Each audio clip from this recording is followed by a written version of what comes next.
A partner from back in the day of Thursday Night Football on NFL Network. He is Brad Nessler. How you been, Brad? Friends of two former networks, right, bud? That's true.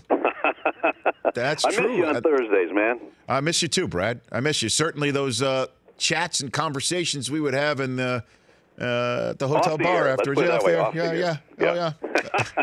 How have you been, man? I'm doing great, thank you. How's everything with you with the SEC? How you been enjoying that season? Probably never enjoyed anything more than this, Rich.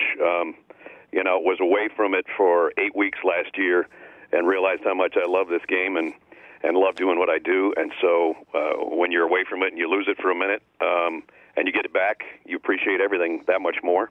And so it's been unbelievable being back with Gary and at CBS. And our game is questionable at times so far this year.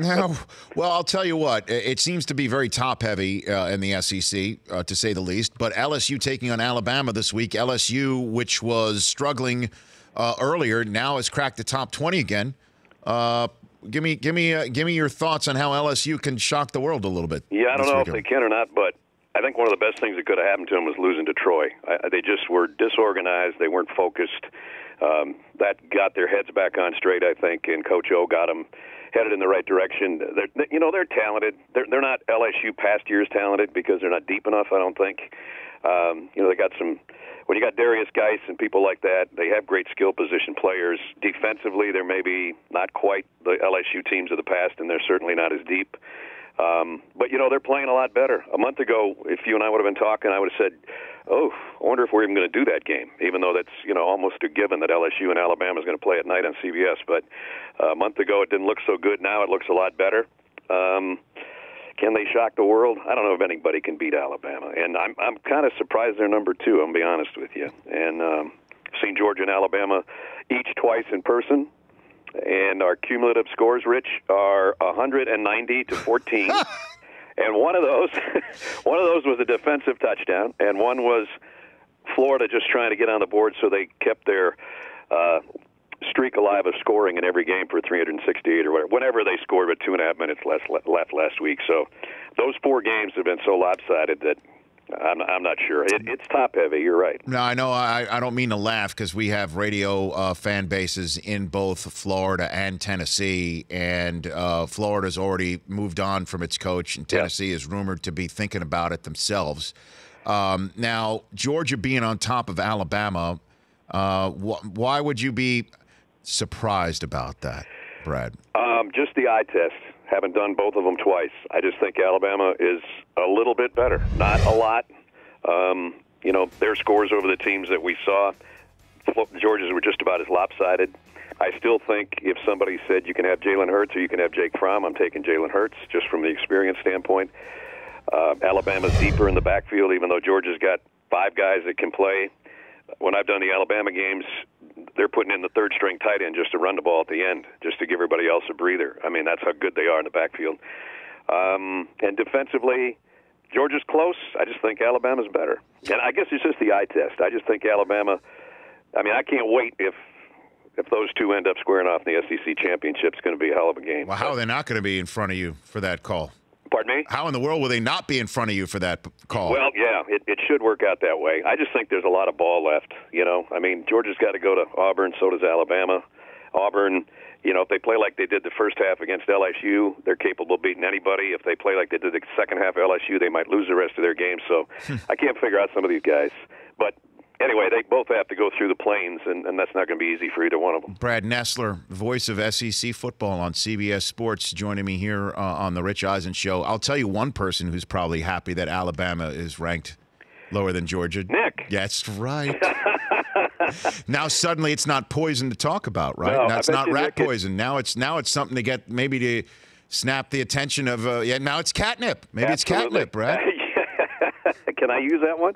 I'm supposed to be on Nick's radio show tomorrow. Brad, I just used it. Our producer Ken Tulu got in my ear and suggested that to me. So I just used it. Producers are smart guys, aren't they? They really are. They don't get enough credit. So Nick has got to like that, right? Right now, if I'm Nick, I'm sending like 4 big boxes of those chocolate-covered strawberries that are shaped like footballs, I'm sending those to North Dallas or wherever those committee guys are right now and saying, gentlemen, you just did me the biggest favor in the world. And Kirby Smart is going, why in the world did you guys do that to me? That's what I think those two coaches are thinking right now. Yeah.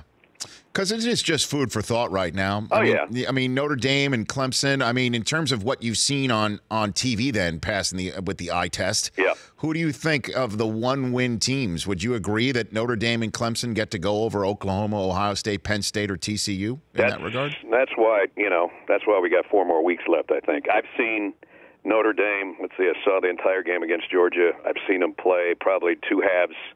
Other than that, and it's usually when I'm coming back from doing my own game. What the committee's kind of done, though, is they painted themselves in a corner here with Notre Dame already 3. What if, Georgia goes all the way to the SEC championship and loses to Alabama, and Notre Dame runs the table? Do you have Notre Dame ahead of Georgia when Georgia already beat Notre Dame? No way. No way. That's why this stuff's cool for you to talk about, me to talk about, and all that kind of stuff. But, I think Clemson's really good. I'm shocked that Oklahoma lost. Bedlam's going to straighten some of that stuff out, too, and TCU. And the Oklahoma State TCU thing's going to take care of itself. And will the Big Ten take care of itself? I don't know, after last year. Well, I mean, in terms of that, Brad, I mean, the same scenario that had Penn State fans up in arms could be used to put Penn State over Ohio State this time around. Absolutely. The same exact scenario. If Ohio State goes on and beats Wisconsin and Penn State runs the table and, whatever. Well, I mean, I would say. Or if they lose to Wisconsin, yeah. Yeah, no, I would say Michigan beating Ohio State. If I had to choose one. Michigan beating Ohio State. If I had to choose one. Yeah, if you had to choose one. Wearing your maize and blue underwear right now, you'd probably take Michigan. Right? Yeah. But, I mean, in the same way that folks were. It's interesting that the same scenario being presented where, again, Ohio State loses once more in Big Ten competition. Right. And Penn State wins out. Yep. That Ohio State would be able to, that Penn State would be able to get in over Ohio State. By not winning the Big Ten. By not even going to the Big Ten championship game, right? Yep. But people are like, well, they can't do that to Ohio State. Well, why not? Because it happened to Penn State last year. Why not? Yeah, you think they'll let them happen again? I think they look back the committee from last year and go, we messed that up. I would think they did, and if not, they should. And with that in mind, I don't know if they'll let that happen again or not. I don't know if Penn State would get shut out if they got into the national semifinal. I would proffer to say that. Yeah, I don't know. What are you laughing at over there, Brockman? You think I'm trolling on Ohio State? I'm not doing that. I do think you're trolling on Ohio State. These are facts. They still haven't scored. These are facts and suppositions. Yeah, that's true. That's all I'm saying. Brad, thrilled to chat with you. Look forward to the next time already. And I do miss the post game revelry on Thursday night. I'll be watching you, man. As always, same.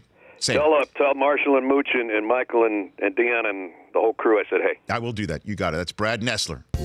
For more Rich Eisen Show, tune to Audience Channel 239 on DirecTV or download the Rich Eisen Show app.